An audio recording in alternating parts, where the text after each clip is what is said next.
8 and 250 of Signal TV and the Facebook platform of One News PH. Today is June 1. And for those of you who may not realize it, this is the day that the National Capital Region and I think much of Luzon transitions from the modified ECQ or modified enhanced community quarantine to the general community quarantine. And according to a news article quoting Secretary Ed Año, you no longer need your quarantine pass to go about. But, okay, if the local government that you belong to or that you live in, like let's say a city or a town or a barangay, requires that you carry your quarantine pass when going out, then it's the call of the local government unit. So if you are a senior citizen or below 21 years of age, you cannot leave your house except for essentials, meaning you need to go to the doctor, you need to go buy food. Otherwise, you cannot wander about without the quarantine pass. So, what's changed? Well, those who are 21 years of age up to 59 can go around, go to work, and earn a living. But the rest of you, rest of us, nothing has really changed. So it reminds me of the passage or the saying, the more things change, the more they seem to remain the same. In any case, let's move on with today's program. And we begin, of course, with the headlines from the Philippine Star for those of you who are in the islands without newspaper. Here are the stories on the front page of the Philippine Star. Excuse me. The Philippine National Police says all security measures are in place as Metro Manila shifts to the more relaxed General Community Quarantine or GCQ. PNP Deputy Director for Operations, Lieutenant General Guillermo Eleazar, said police officers are ready for the influx of people and vehicles as more industries open today. However, General Eleazar, who is also the commander of the Joint Task Force Coronavirus Shield, admitted it will still be a challenge. The PNP has deployed police personnel at mass rail transit stations and transport terminals to make sure commuters will observe social distancing measures. They will also shift to mobile and modified checkpoints, where inspections shall be made at random to ease traffic congestions. Meanwhile, people from adjacent provinces who work in Metro Manila must present their company IDs or certificates of employment, so they will be allowed to pass at these checkpoints. The next part, the officials of the Department of Education also have their hands full as they roll out the first ever remote enrollment starting today. With this measure in place, parents and students do not have to physically go to school to register their students. Instead, the class advisors from the previous school year will contact the parents of their students to process the enrollment. DepEd field offices will also disseminate contact information of schools in their jurisdiction to make sure parents and teachers get connected. Just a point of clarification, ladies and gentlemen, our viewers, that is for public schools. In the private schools, it's anybody's ball game. It's their own rules as they go. So please check with your private school provider.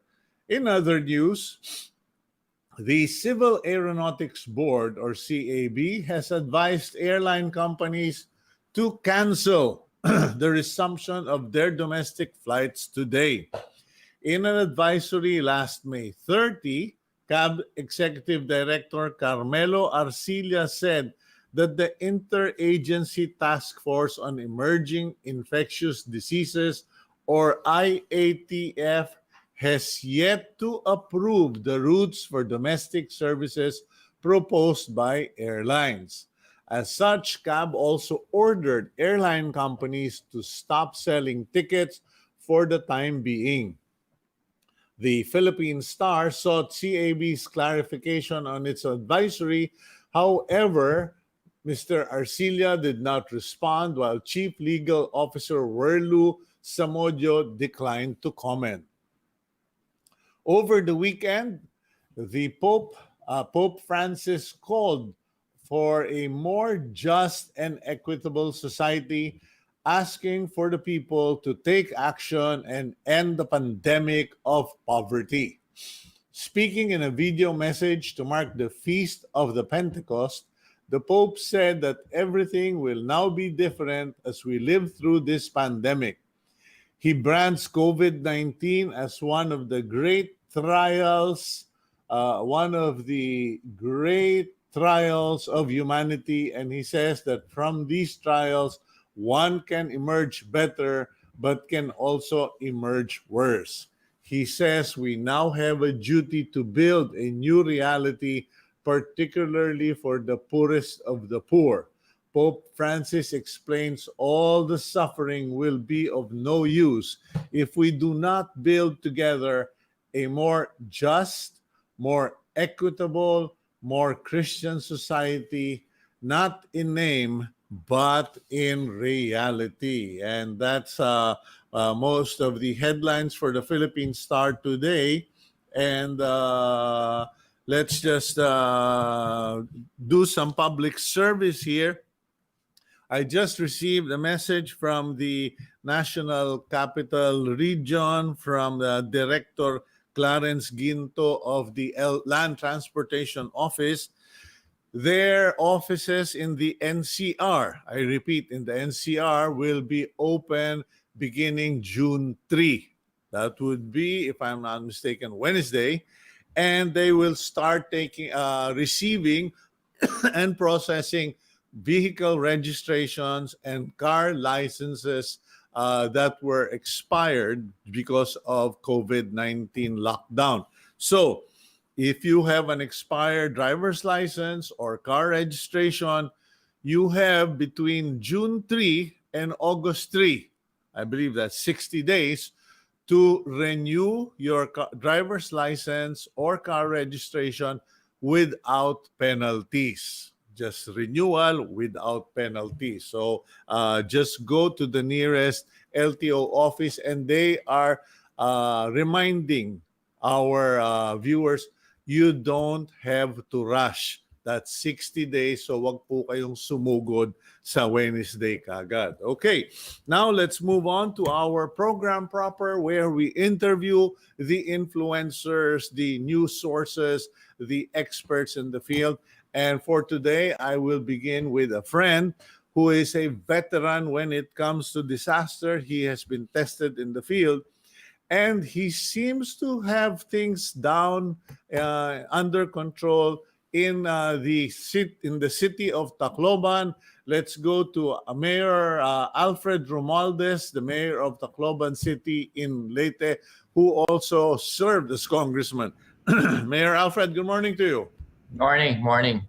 Okay, I just want to start our discussion, and for the purposes of transparency, you and I were talking last Saturday, and you shared the many things that you've done in Tacloban, which apparently has all come together to somehow, I don't know if you manage it to an almost minuscule minimum or zero COVID incidents.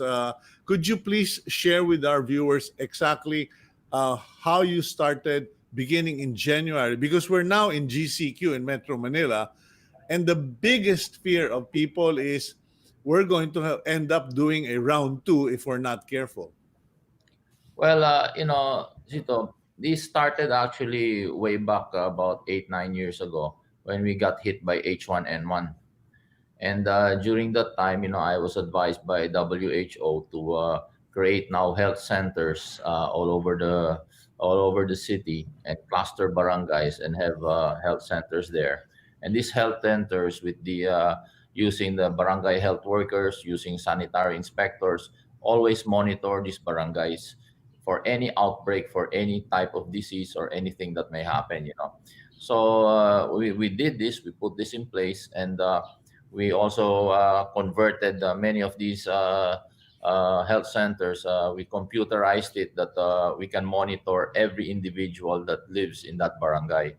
And when this now we heard about this COVID-19 way back December, so immediately we institutionalized that in our airport, every passenger that arrives, obviously, we knew just like H1N1, itong mga virus naman to galing sa ibang bansa, hindi naman galing dito. Pagka umuwi itong mga AOFW, ay madadamay talaga dito yung mga tao. So we required passengers now to fill up a health form explaining not only their contact numbers but also telling us where they went and where they intend to go. So we were already preparing for contact tracing.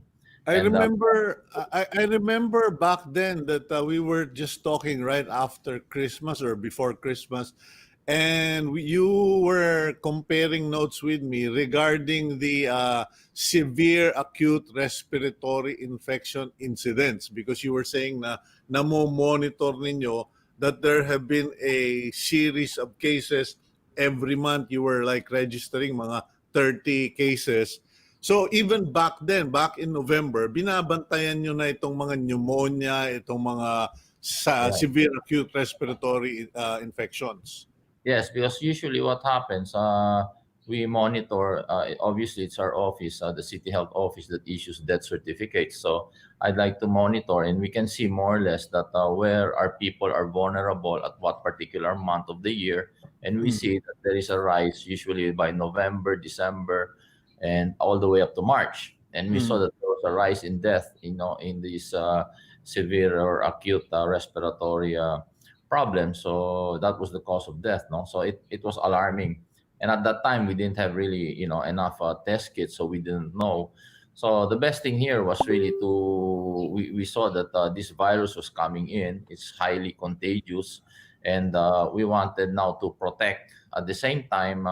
Not only protect, anticipate really that there will be a possible entry of this virus in our city. Alam Mm. nyo, kasi we are a highly urbanized city. We've got about 300,000 population. It's a transit city, so a lot of people come in and out. We've got more than 14 flights a day. So we Mm. focused in the airport, and we looked at that carefully. So nako-contact trace namin kaagad kag may pumasok dito. And quite happy to say, but as of today, we're still negative in Tacloban City. But we're also anticipating that, in the event that, we have a positive case in the city, that we can act immediately. Alam mo, yung critical dyan, yung first 24 hours, yung contact tracing. Kaya maganda yung ginawa nila sa Baguio at sa mga ibang LGU talaga, na kasamang PNP, kasamang mga law enforcement, partnering with our city health office, so we can contact trace immediately and cut down. But at the same time, while we're doing this, we have to build the proper infrastructure. Like, even as early as February, we fix our ambulances. Meron ng mga divisions yan. We're fixing our quarantine facilities. We contacted private hotels here, and we contracted them that just in case, magkaroon ng outbreak immediately, that we can use these hotels. Mm. So may mga built-in infrastructure already. We just have to tap into them. And I, in fact, I'm sorry. I'm just curious, sorry. I'm just curious because you mentioned at the beginning of the interview itong mga barangay health centers, etc.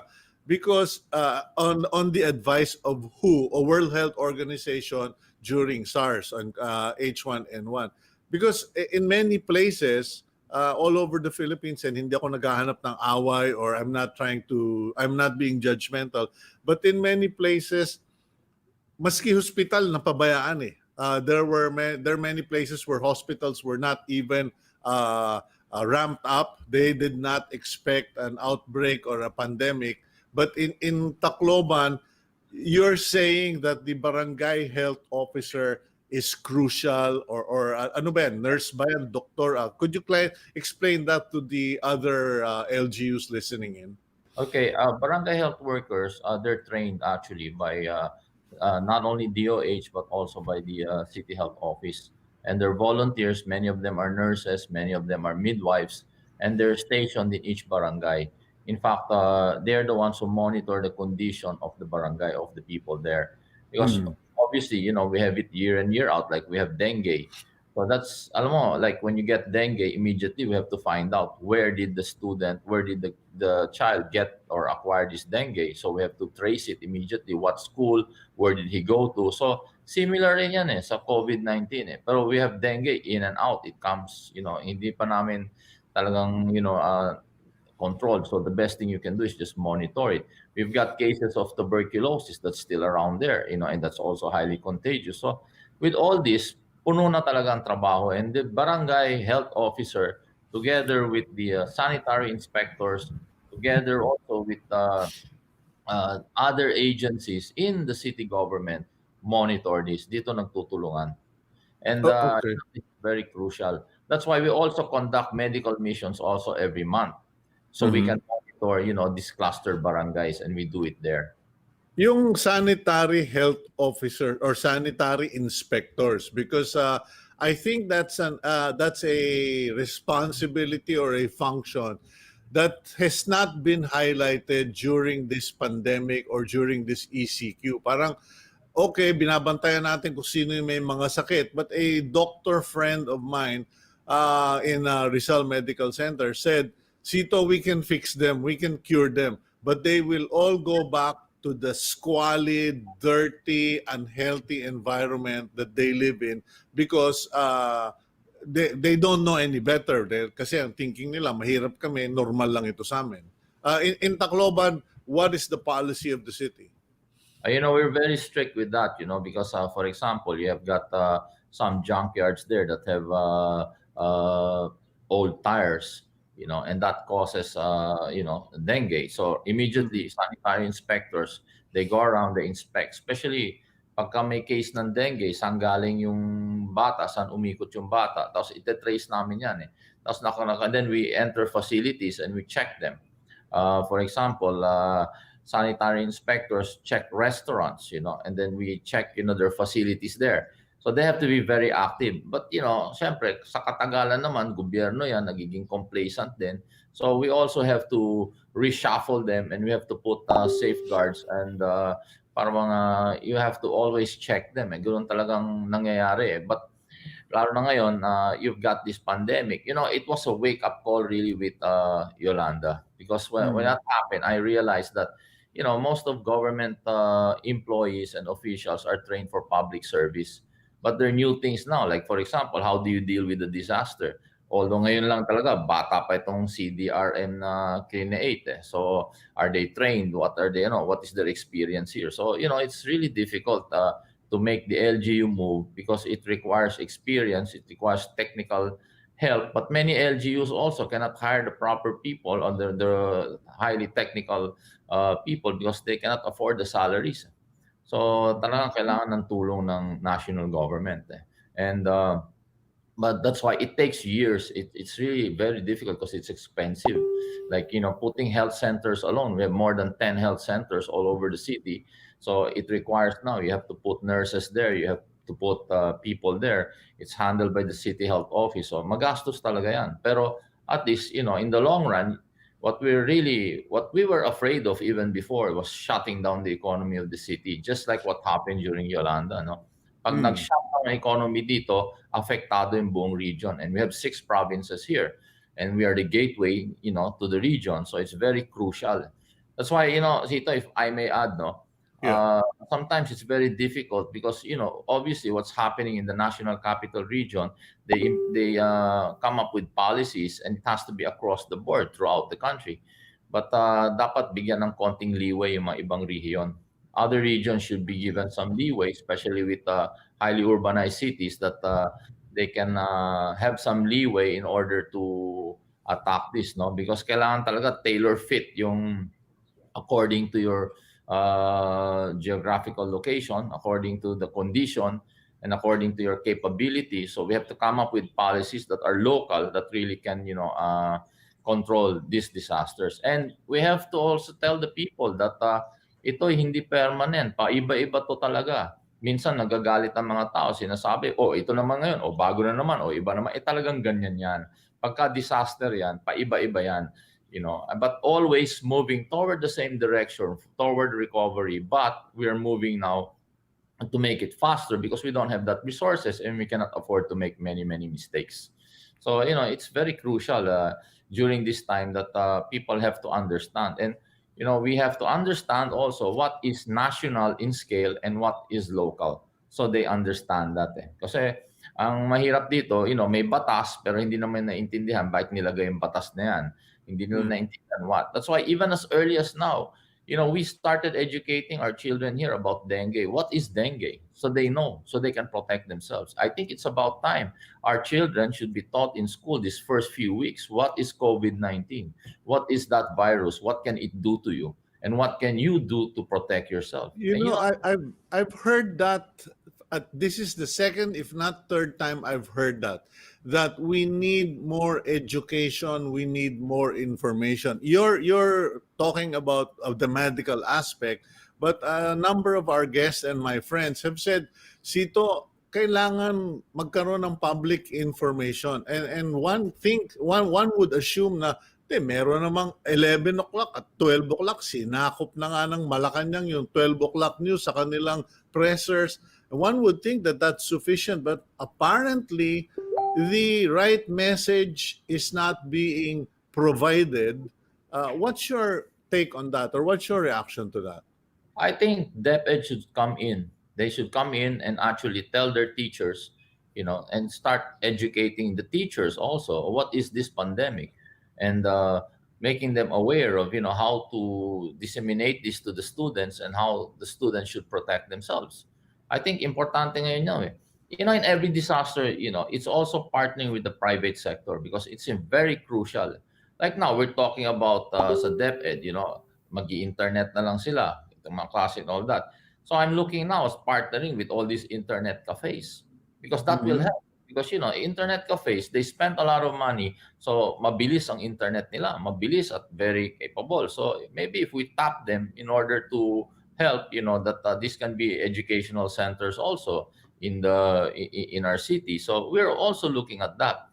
Going back there, I don't see that. In fact, on my way to the office, many times I have to stop my car and call the attention of kids or so-called minors just standing outside their house and they're not wearing a mask. And they don't understand why. They think bakasyon lang ito. Hindi nila iniisip the gravity of this pandemic. They're not really aware of what's going on. And I think they should be told and they should be educated. It's very important. If we can educate them toward, saying no to drugs, I think, this is a very important aspect. And it will work not only for COVID-19, but any future disease or, avoiding a pandemic, things like that. Kailangan talaga ma-educate sila. Okay, so just a recap, you had the privilege, well, I won't call it a privilege.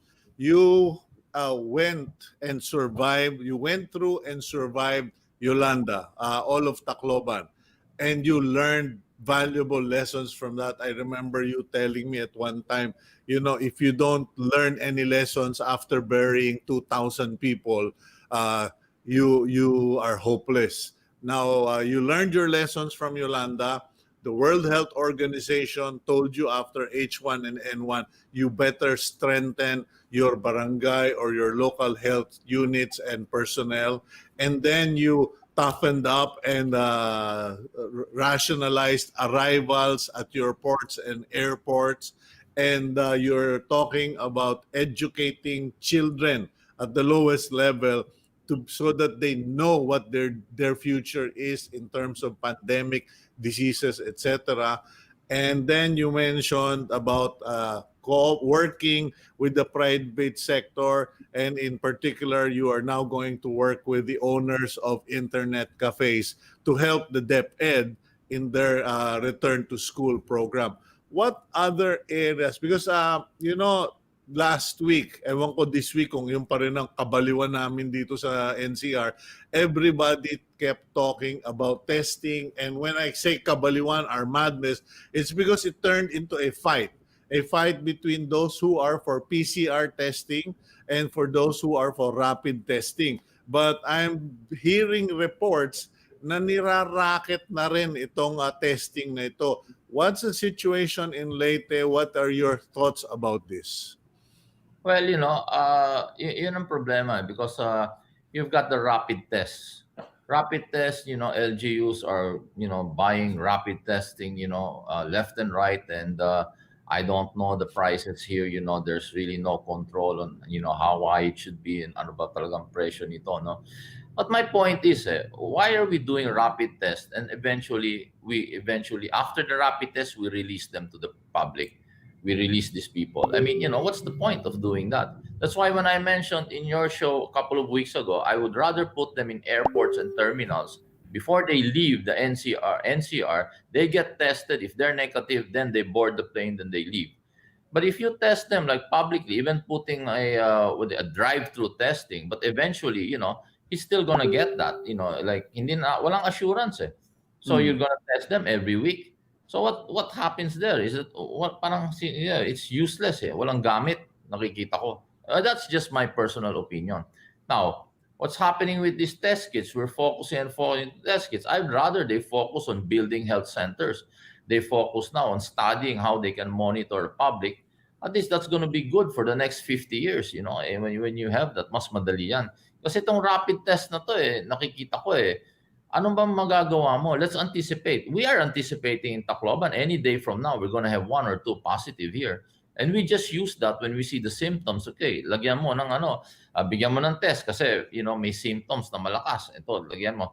And actually, the test Cito, is this.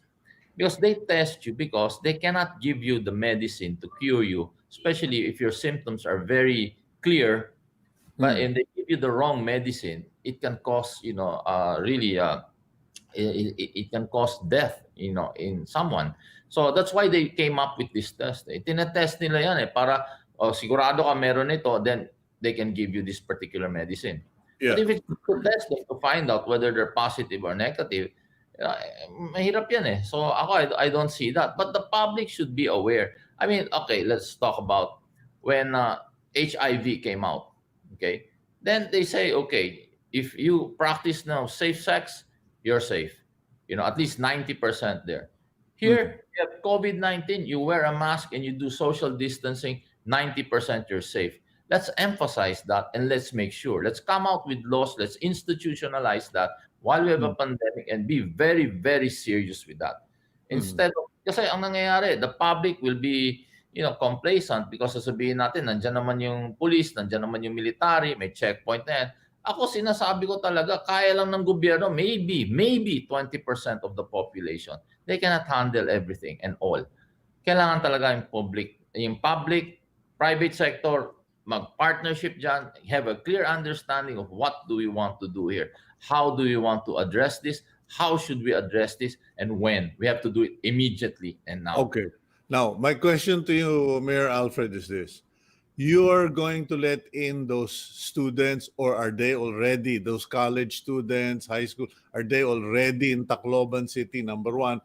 And from what I understood from our talk last weekend, you were already being criticized for early opening of some of your restaurants, yung mga dine-in. I mean, some people will say, this guy is crazy, he's high-risk behavior, bakit ka nagpapakapayag sa mga dine-in? Well, can you share your perspective? Actually, everybody's ordering food from the restaurant for takeout. So you have 10, 20 people there sitting around there. So, the restaurants ask, sir, pwede ba namin pakainin yung mga yan? Pwede ba sila umorder habang nag-iintay ng takeout nila?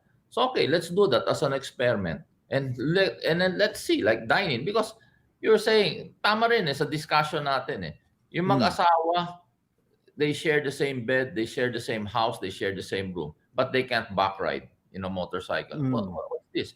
Do you come together in a car, and when you get to a restaurant, you have to separate them? What the hell's, I mean, it doesn't make sense.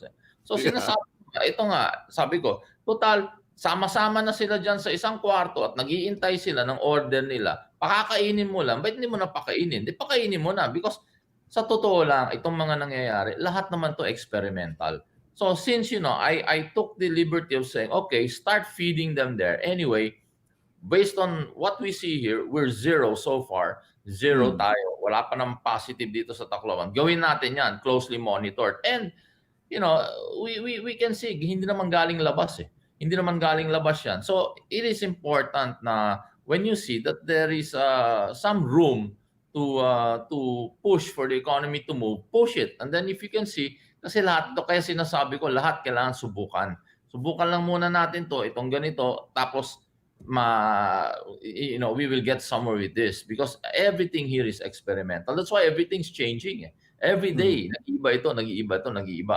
Kaya ito ginawa ko to. So, ang problema sa NCR, hindi talaga pwede yan. Pero may mga ibang lugar sa labas ng NCR, pwede na mag-dine-in eh. Hindi ko naintindihan bakit hindi pwede. Pagkatapos ito, may mga ibang regions, very low ang cases. Ang dami-daming document hinihingi to travel within the region. Dapat hindi na yan. Dapat if that is of Mm. one particular island, then you have the Coast Guard there, you have the PNP there, you have the military there. It's the same, just like Tacloban. If I have students here in my city going to school here, we can closely monitor their health and they're safe. If my golly, if we can prevent, even we can control dengue, I'm sure even with this, pwede natin control ito. Why jump the gun and talk even about itong sinasabi mag-i-internet na lang bago pasok? Maraming region, walang infrastructure for that. Hindi natin, Mm. it's not, shouldn't even talk about that. Even the president said nga, ang pangit-pangit talaga ng internet sa buong Pilipinas, yan ang problema. And then we will do that, so really, iba-ibang region, ibang ano. I would rather focus really on getting everyone negative in Tacloban City, residents of Tacloban City, and then let's push, even mag face-to-face school tayo, balik tayo dyan, tapos closely monitor dyan, let's close to perfect our system when it comes to contact tracing, when it comes to screening them, but we can only do that if the public is aware of that, if the public will cooperate and they will realize that. Kaya minsan sinasabi sa akin, Mayor, matatakot, nagpapanik ang public. Pero if panicking will save them, so be it. That's why we have to tell them straight, the public, na the government cannot handle this. It's very Okay. difficult without the cooperation of the public. Okay, well, I'll have to leave it at that, Mayor Alfred, but I do hope that some of your thoughts that you've shared this morning will resonate to consideration and reflection on other LGUs and the general public, because you're correct. Government alone can't do this. It has to come from us. We need to defend ourselves. Thank you very much, Mayor Alfred. Please give our love to the people of Tacloban and stay safe, stay strong, stay healthy, and God bless you. Okay, God bless you. Thank you. Okay, that's Mayor Alfred Romualdez of the city of Tacloban. Just a reminder to all of you, we may be under GCQ, but by and large, the only thing that has changed is that people who are age 21 to 59 with jobs, with proper company IDs, certificates, will be allowed to leave their residences to go to work. Now, that doesn't mean you are safe if you are one of those people. A virus called COVID-19 is out there waiting for you to make a mistake or get stupid, careless, or unlucky. So in either case, what's worse is you will bring that home to your loved ones if you are not careful. Hindi po natin, I don't want to be a killjoy, I don't want to be a spoil sport, but that's what Mayor Alfred Romualdez was talking about. He basically was saying that he was saying that we need to inform the people, we need to let people understand what's going on, why things are happening. And before we go to a gap, allow me to say this. Sometimes we need to stop pumping up people's expectations. because everybody was expecting GCQ would be a lot more relaxed. But it's not. The only thing that it allows is for people with jobs to go out. And that's going to frustrate people, those who can't, even more. Let's look into other things when we come back after the gap here on Agenda.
Okay, we're back here on Agenda. And yesterday, if you happen to be reading the Philippine Star, particularly the business page, you would have come across the column of attorney Alex Cabrera entitled As Easy as ABC.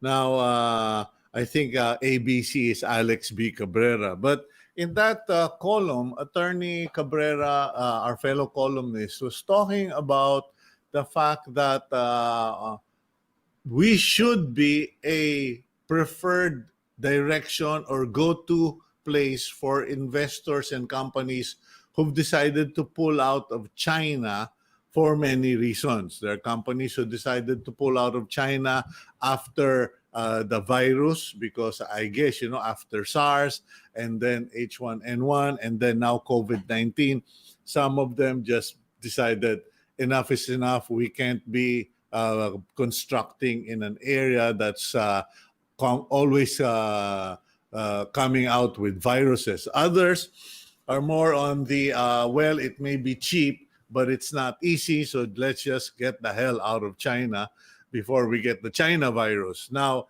in any case, Attorney Cabrera has some very interesting insights. He did a survey, if I'm not mistaken.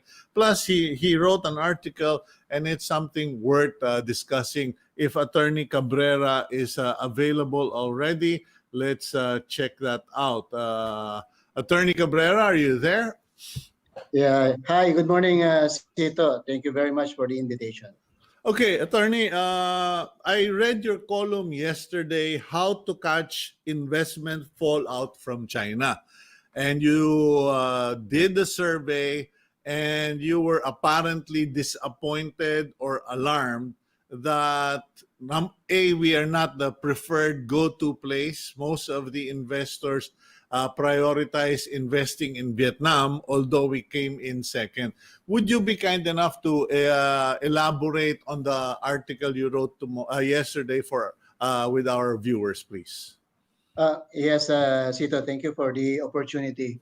Well, firstly, I think it's a bit strange that we would not be the preferred investment destination, considering that we have a growth rate of at 1.6.9%.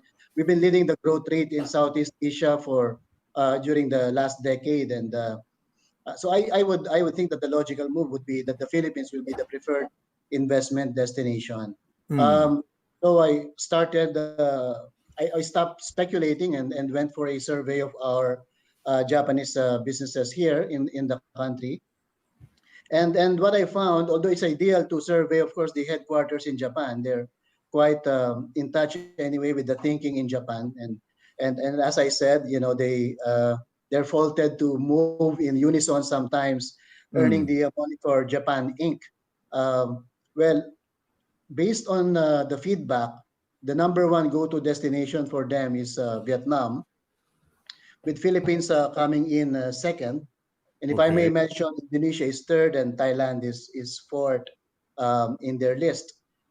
So that doesn't really put the Philippines in a really bad position insofar as I'm concerned, because we're still lagging behind and a very good position to steal the limelight out of from Vietnam. Mm. Um, ito. Okay, so we're number two choice, second to Vietnam. Why did we come in number two? What were the things that were good about the Philippines that these investors or the Japanese respondent said? Well, I think when they ranked the Philippines second, they were looking at the top four things that matter to them. That is cost of doing business, the regional location, um, tax cost and incentives, and availability of labor and labor costs. Mm. So these things make them decide where to go. So far, when they rank um, the Southeast Asian countries, we asked them on several factors: cost of doing business, stability of laws and enforcement of regulations, tax costs and incentives, and availability of talent. And I think these are the things that they were thinking at, Okay, managing when they go to locations. Mhm. you wrote that cost of labor was a positive point for the Philippines.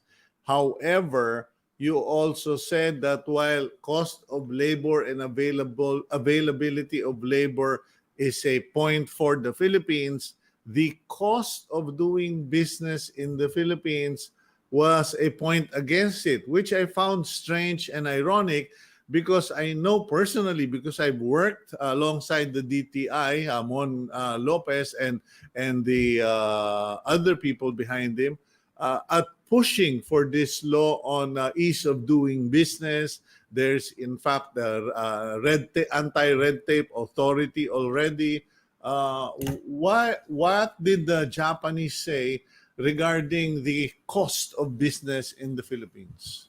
Well, if you're looking at the cost of business, of course, there's cost of labor, there's tax cost, there's also the cost of utilities, electric consumption. And the Philippines, I think, is not really one of the top countries in terms of cheap utilities.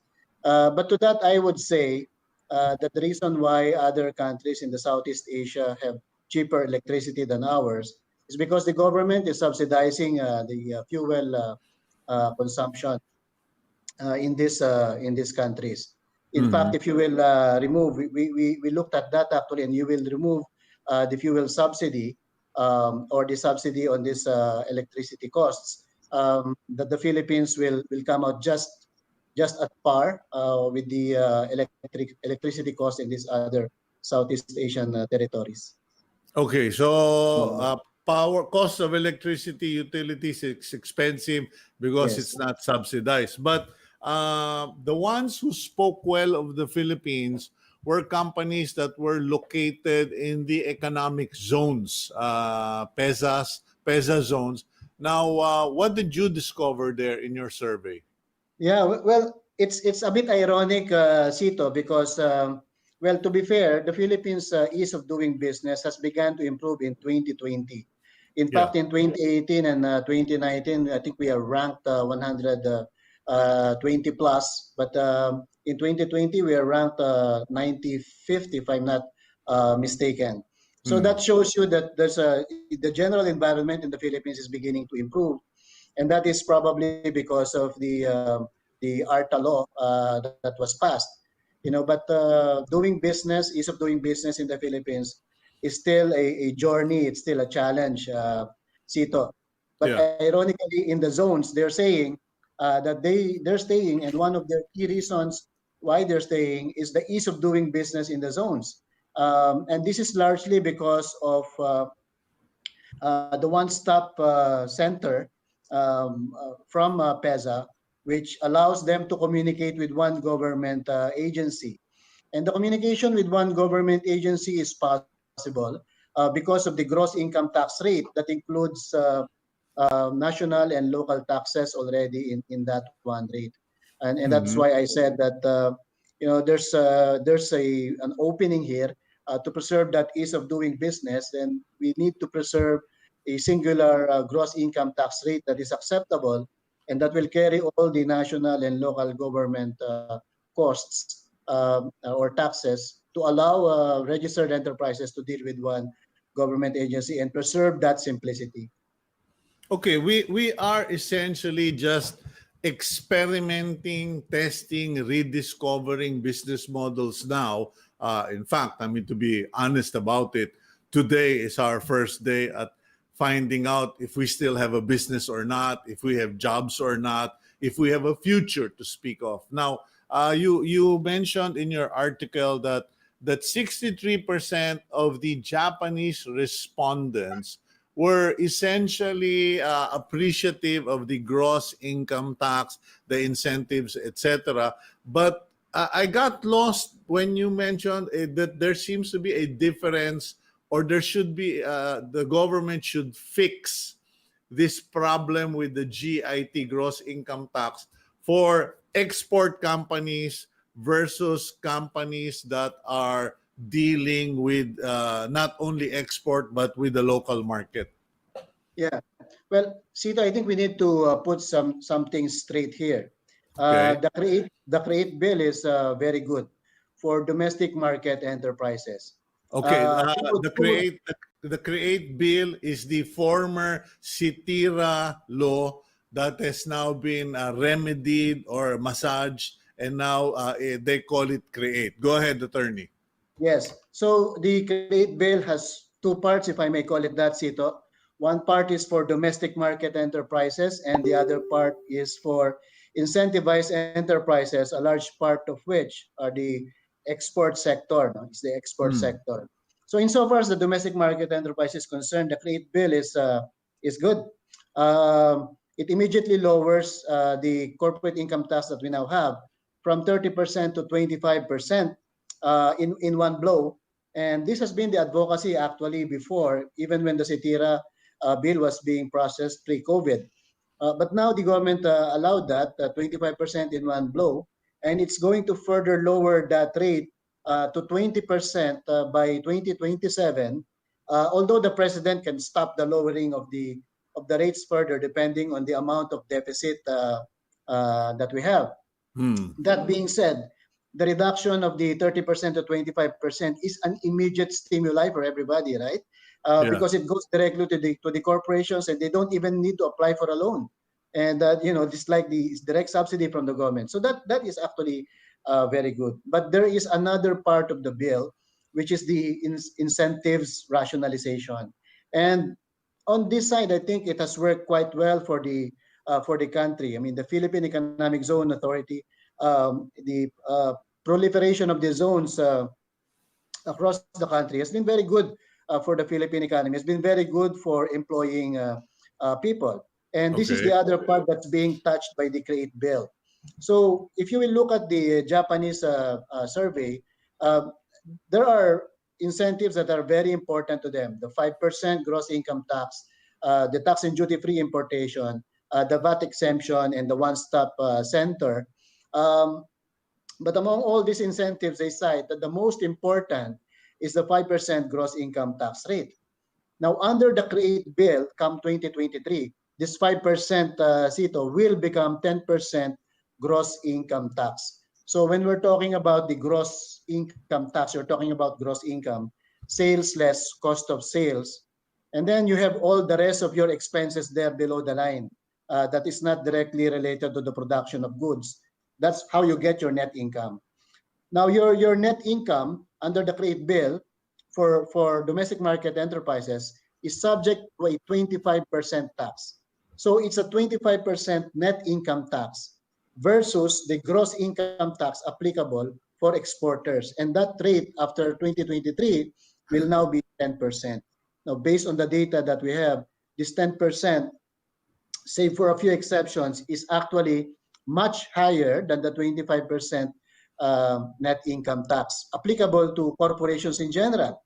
In other words, there's no more incentives to speak of insofar as income tax is concerned. Because why will you go to a 10% tax? You would rather be hit with the 25% net income tax. Now, whether the removal of the income tax incentives will do us good, that is the big question mark. That is just 4 years from now, if you will follow the CREATE bill, which provides for a sunset period. It actually extended the sunset period from 4 to 11 years. But those who are registered with incentives for the past 10 years will sunset or will lose their 5% gross income tax incentive in 4 years. So, Okay, let me just cut in here, attorney. How many jobs are we talking about for those companies who will lose their original incentives? yeah, well, there are direct jobs provided in the zones, but I Mm. would rather look at it from a direct and indirect perspective, Yeah. which is the PEZA registered enterprises as well as its supply chain. Yes. And this is coming from the figures of the Philippine Economic Zone, and I think Department of Labor. I think those are the data Yeah. that we looked at. There's about as much as 9 million jobs that's going to be affected, direct Mhm. in PESA and outside of PESA. I'm not saying they are going to be affected, but that's the extent of employment that's being generated right now by Mhm. having all these exporters in the zones and their supply chain. Now, those jobs, if you will follow actually the computation of DSWD or NEDA, it's like for every person, if that person is the head of the family, there's 4 dependents. Yeah. So let's not multiply the 9 by 4. Let's just multiply it by 3. You easily get 27 million of our more than 100 million population that's relying on jobs within the zones. That's why I'm saying, you can't really underestimate the employment generated by PEZA or those within the zones. In fact, we've experienced that when people got unemployed, the government gave welfare. What, 5,000, 6,000, 8,000? Mhm. Sometimes you receive it, sometimes not. Some people received it twice. Sometimes some people received it only once, and even under the new stimuli packages, they're thinking of releasing it only in the countryside or in the provinces. I think that is not bad. Giving welfare is not bad. That's important, but obviously that is not going to cut it, right? Because the government's ability to give welfare is insufficient. And like take a place, for instance, of Australia, the consumption of Australia, almost 10% of their consumption comes from welfare. And because they're a very rich country, that is not the case in the Philippines. We need the employment in the Philippines to retain that purchasing power of the population and to bring our domestic market vibrancy to life. And Okay. Cito, I think Cito, just for reminding, in the past financial crisis, the reason why we came up head above waters during the past financial crisis is we have the domestic market. That is the strength of the country, the domestic market enterprise. But I don't know if we're going to have that kind of vibrancy if the purchasing power of the population is challenged. Okay, I think the next quarter or the next 3 months is going to give us a better picture. But for the time being, I'd like to thank you for sharing your thoughts and your perspective on this, plus the contents of that survey. I know that export zones might be the go-to alternative because of COVID-19, because of the need for containment, safety, and expediency. So I'm sure we will be calling on you again in the near future. And thank you, Attorney Alex, for sharing your thoughts with us this morning. Please Thank you. please stay safe, stay strong, and stay healthy. And God bless you, Attorney. You too, Cito. Thank you for having me. Okay, that's Attorney Alex B. Cabrera of the Philippine Star Business Section. And now let's go to our news correspondent who recently covered the government's latest inspection of a mall in Quezon City. We have with us our colleague Lynn Olivario. Lynn, good morning to you. Hi, Cito. Oh, nakapag-shopping ka na ba? Yes. Hindi.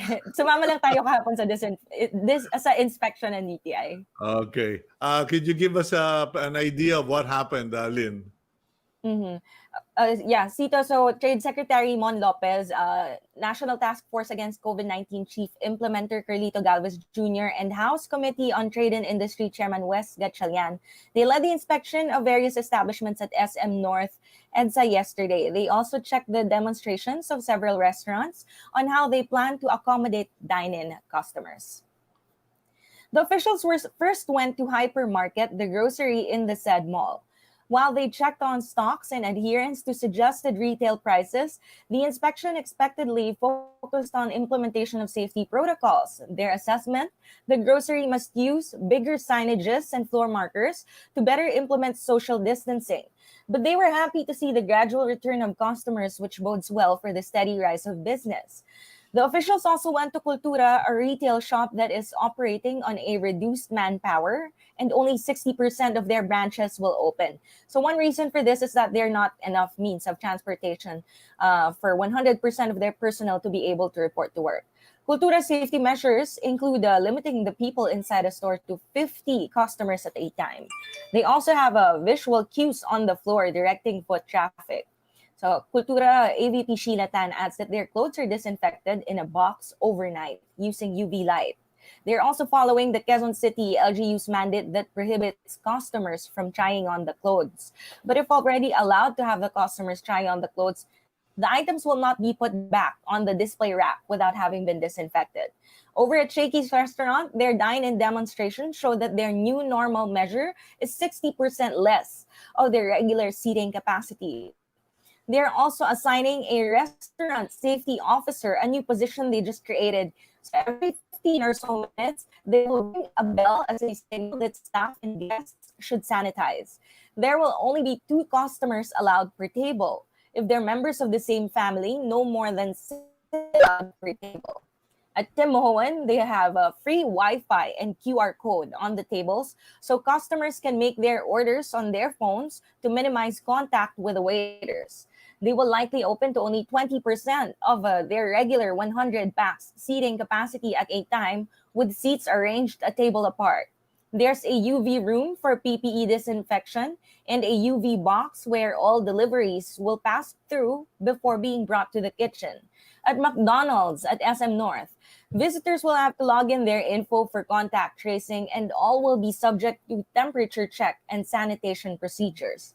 They will order using the self-ordering kiosks or SOK, where alcohol is available for customers to use right after.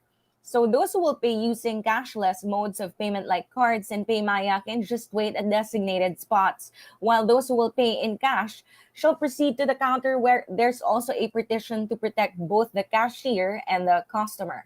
Seating capacity will be reduced from 250 to 90, and there are also dividers in between tables. Cito, these are just some of what transpired in yesterday's observation. And if you ask Trade Chief Mon Lopez, he says he's been satisfied with what he saw, but he believes dine-in restaurants would need time, approximately 2 weeks, to prepare for the new normal.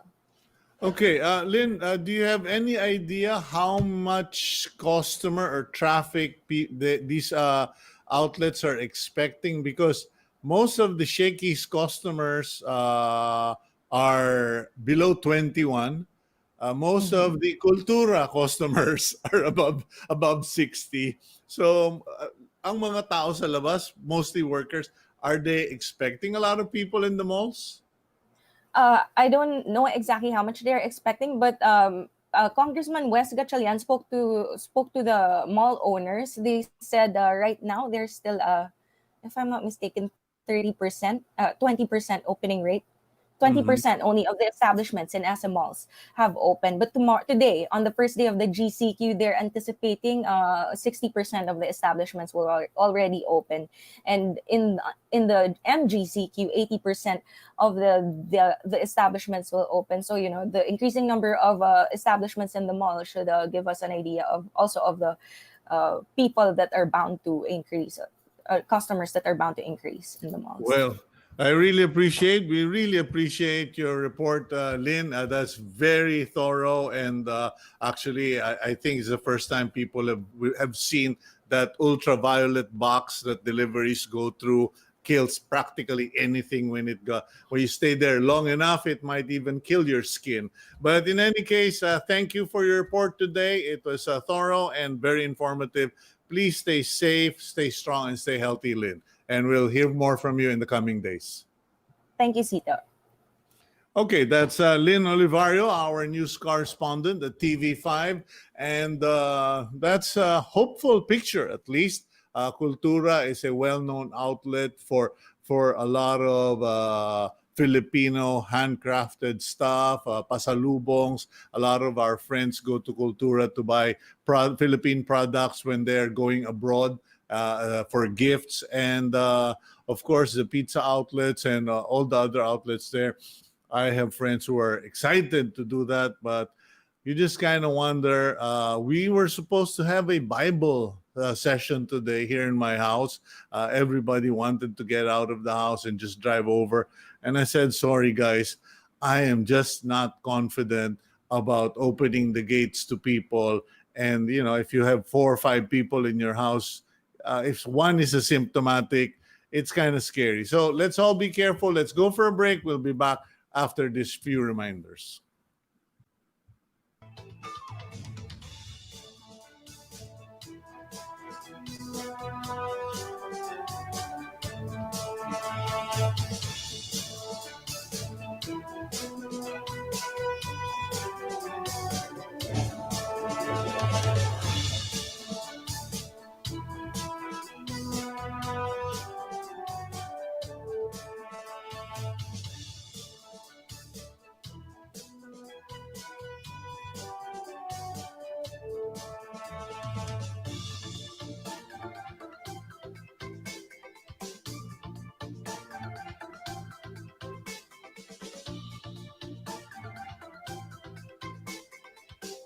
Dos. Siete.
Okay, we are back here on Agenda. You are watching us on Signal TV, channels 8 and 250, as well as the Facebook platform of One News PH and YouTube.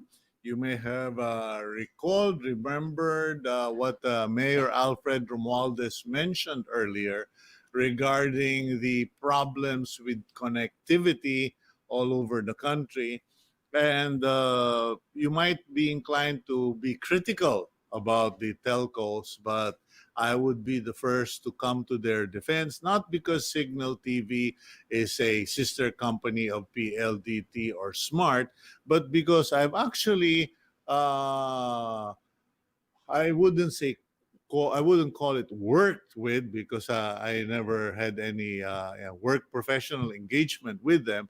But I sat down with quite a number of experts, not just with Smart, but with Globe as well, and people who are in the communications industry. And in the course of several months, and I believe I mentioned this with the former Undersecretary Eliseo Rio, in the course of several months working with various experts in the field, I discovered that a big chunk of the problem of connectivity in the Philippines is the fact that the construction of cell sites all over the country has been blocked. I'm going to use the word blocked, not hampered, because in many cases, the construction permits were held up, the clearances, the special, they even put up this term special use permit in many local government units. And the situation is such that if you go into a barangay, not just a city, even to a barangay, you need to get your construction permit. You need to get a clearance from City Hall. You need to get a clearance from the barangay, the approval of the barangay, and it goes upwards. And contrary to common notion, it's not the mayor who calls the shots. It is usually the city council or the municipal council that comes up with the circular or the permit by virtue of a meeting where they say, okay, we have heard the application, we have reviewed the application of company G or company S, and we therefore give approval to a special use permit. And mind you, I am not some journalist talking from secondhand or hand me down or press releases.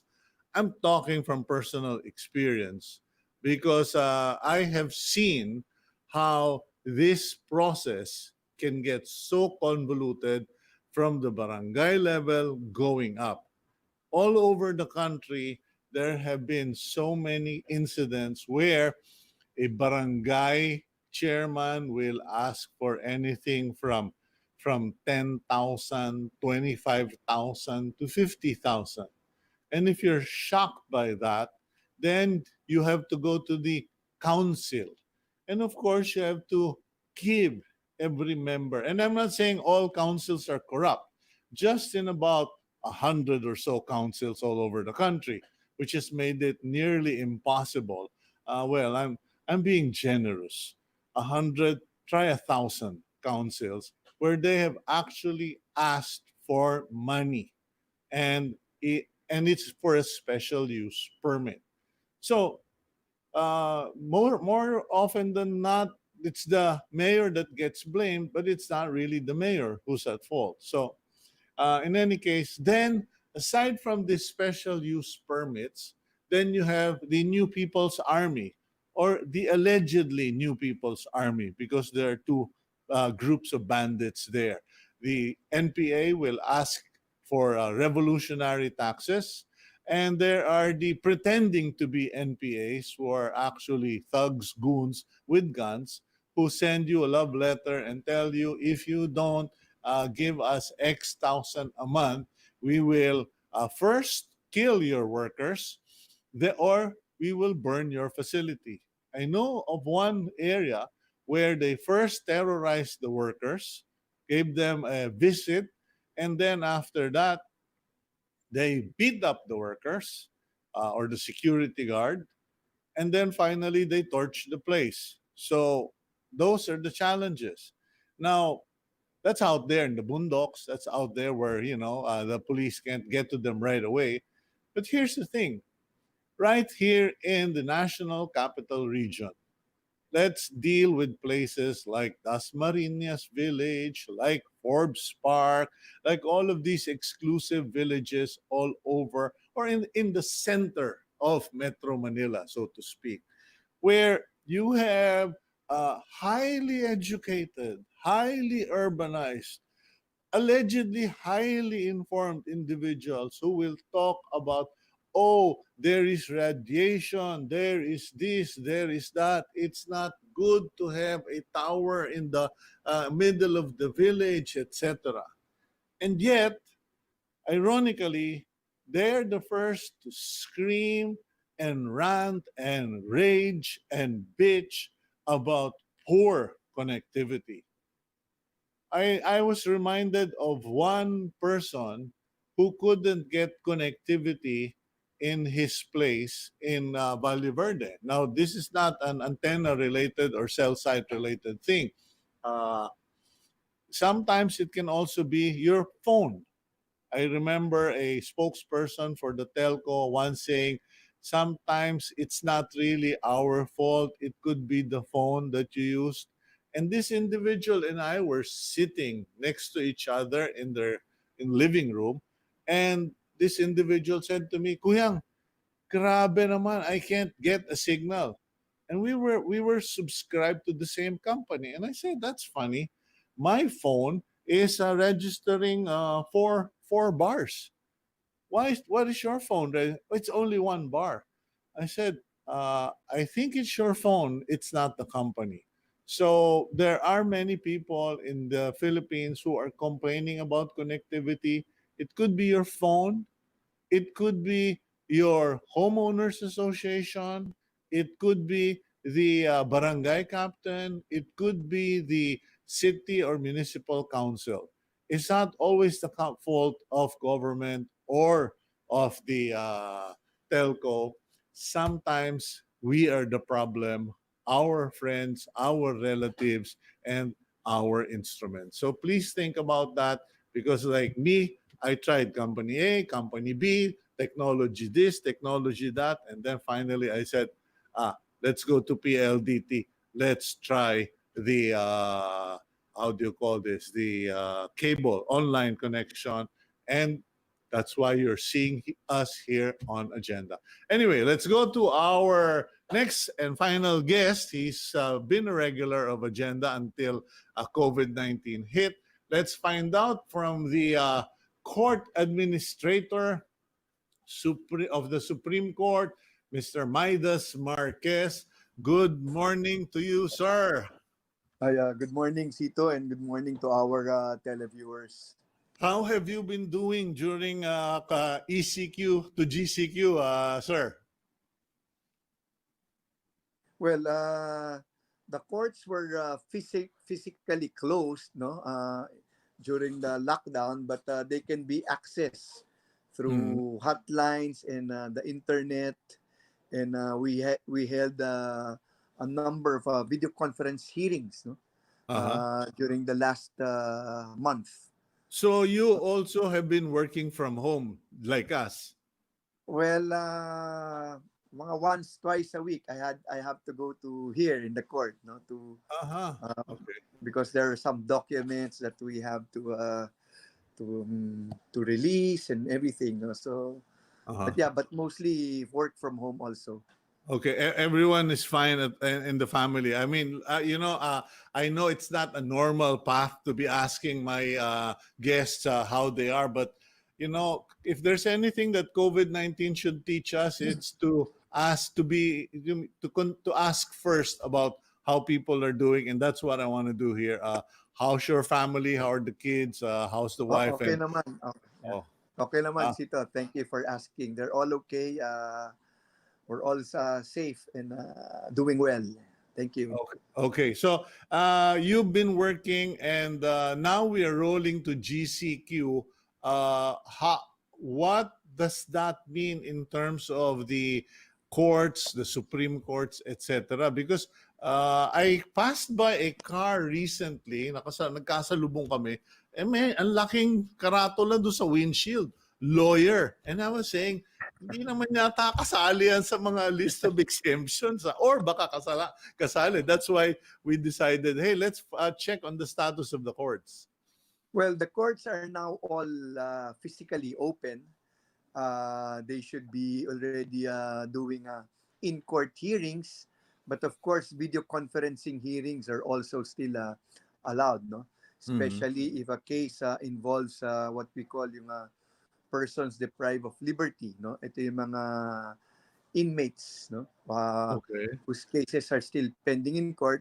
We don't want them, or we don't want them, the wardens to bring them in court anymore, no? To minimize yung movement of people. So we are still doing video conferencing hearings, no, concerning what we call PDLs, persons deprived of liberty, and also in other when there are extraordinary circumstances, no, we allow video conferencing hearings. You know, before COVID-19, I remember there was this case of the OFW in Indonesia na illegally recruit, is facing the death sentence. And there was this legal question regarding video conferencing testimony. And it was contested in court. I think parang hindi pinayagan yata nung isang judge or justice of the Court of Appeals. I don't remember the details anymore. How has COVID-19 changed all of that? Well, now, no, video conferencing hearings are allowed in all cases, in all stages of all cases, both Mhm. criminal and civil. That has been allowed, especially before we transition to GCQ. No, now it's still allowed. Si Chief Justice Peralta just issued a circular last Friday. No,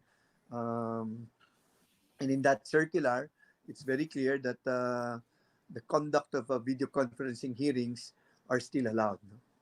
Okay, now what about this? Because I know, and I'm not a lawyer, I'm just guest lawyering here.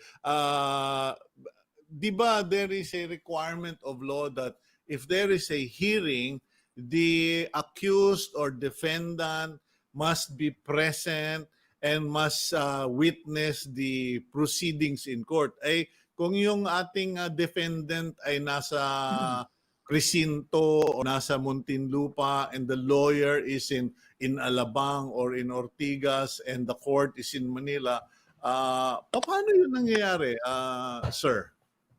Well, actually, we pilot tested that even before this COVID-19 issue. No, we were pilot testing that in Davao City. No, so we set up video cameras, monitors, microphones, both in court and in the BJNP facility. No, Mhm. we were actually pilot testing that when COVID-19 happened. No? So we had to adapt uh, during COVID-19. You know? So during COVID-19, well, you will still see, pag nag-video conference hearings, di ba, you will see tiles, no, in your screen. So you Yeah. will see the judge there, you will see the prosecutor, the defense counsel, and Mhm. the PDL. No? Of Okay. course, if the accused, no, or the lawyer of the accused does not want or questions the proceedings via video conferencing, and then the judge, can altogether stop the proceedings, no, Mhm. and of course wait until normal times so that again they can be brought to court, no. But if there is no uh, no opposition, no, from the defense or even from the prosecution, then the video conferencing hearings will continue. No, in fact, as I've said earlier, in the last month alone, no, we monitored more than 7,000 video conferencing hearings, no, conducted by our authorized courts nationwide, and Mhm. we also monitored a lot of convictions, a number of acquittals in all these video conferencing hearings. Okay, so does that mean that video conferencing and technology has actually upgraded the performance of the courts and the justice system, meaning you're able to process more? Kasi kami here on Agenda, I actually am now blessed by technology and by the good Lord to have more guests than normal because you guys don't have to drive to the studio anymore. You don't have to go through traffic. Medyo malaking savings and easier for everyone. What about for our judicial system? Mas marami na bang case resolutions or nagpile up? Well, I cannot say kung mas maraming case resolutions. What I can say is during the period that we were on lockdown, no, where people were prevented from traveling, we were able to terminate or finish many cases, no, Mhm. especially criminal cases. As I've said, no, some were acquitted, some were convicted, and these were all done through because of technology, no? So technology was able to help our courts during the lockdown to for them to be able, no, to proceed, continue with their mandate of resolving cases. Okay, you mentioned earlier that you were already doing trials on video conferencing and video trials before COVID-19. Now, given the opportunity to test it in the last 2 months, what are your thoughts, or how do you assess it? Is it something that should be the new normal? Well, that is actually a big issue, no? Because siguro dapat tanungin, what do you think of the courts? Is a court a place or is a court a service? No, Mhm. kasi kung place yan with a service, then you really have to go to court, no? And that is what we've been used to for in the last century, maybe, no? That people, when they need court services, they physically go to court, no? But Mhm. with this COVID-19 in the last 2 months, no, we were able to see that there is there is a possibility that maybe later on, maybe not now, no, maybe in the next few years, no, then the courts will have to maybe be more lenient, and if there are services that can be delivered online, then maybe that is a possibility that should be more or less already the new normal, no? Is it something, this is the court a place or a service? Is it something that is we are stuck with because of the Constitution, or is it something that can be remedied by legislation or by decision of the Supreme Court and Bank? Well, I would say both, no, constitution and by legislation and by the rules of court, no, Mm-hmm. because as you mentioned, no, in the constitution, there is a phrase there, no, um, that the accused, no, has the right to meet witnesses face to face, Mm-hmm. no. That's the exact provision in the constitution, face to face. So then we will have to determine, what do you mean by face to face? No, Is you, it you got face to face in now the you've same got room? Yeah, you've got me curious now, Administrator, kasi parang, teka, is this a point of law or the spirit of the law? But I will leave that to the wise men and women of the Supreme Court. But that's a valid point. It is in the Constitution. So you as administrator, because I know how hard you've worked, you have been traveling, you have been doing a lot of paperwork, a lot of conferencing. You as the administrator, do you feel that this would at least relieve your burdens in running the courts? Well, if this is going to be the new normal that will be allowed by the court, by the Supreme Court, no, then this will be really a very big help, no, not only to my office but to all the court users and the judges, no, that Mhm. you don't, as you've said earlier, no, in your programs, mas marami na kayong na interview, no, kasi hindi na kailangan bumiyahe, and it's Mhm. much cheaper, no. So the same can happen for the court system as well. Okay, well, thank you very much, Administrator Midas Marquez. Hindi ko na alam kung ano itatawag ko sa inyo. Sobrang dami nyo ng title. I know you're a lawyer. Justice ba? Or is justice not the right term? Well, that's the rank, no. So Okay, so some, I still get to call you Justice. I wasn't sure about that, kaya hindi ko masabi. I was just being that's careful. okay. Pwedeng Midas lang din, walang No, problema. no, no. You've earned the rank through hard work. In any case, Justice Marquez, thank you very much for this morning, and thank you for the insights. We do hope that the new normal is a better and more just and equitable system in the Philippines. Magandang umaga po sa inyo. May you stay strong, stay safe, stay healthy, and God bless you, sir. Maraming salamat din, and keep safe. Thank you. Okay, that's Justice Midas Marquez, the court administrator under the Supreme Court. And well, that's good news. And I do believe that with the new Supreme Court Chief Justice and the wise members of the Supreme Court, I do believe that change is coming as far as the judicial process is concerned. Because one thing about being online, doing video trials, is that it's all impersonal, and it will generally be factual, all based on submission, and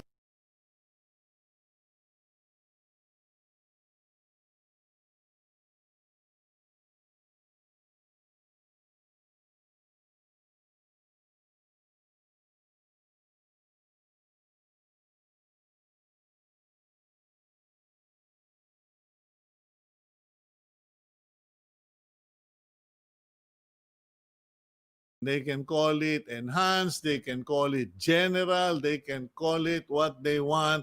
But at the end of the day, we are still under quarantine.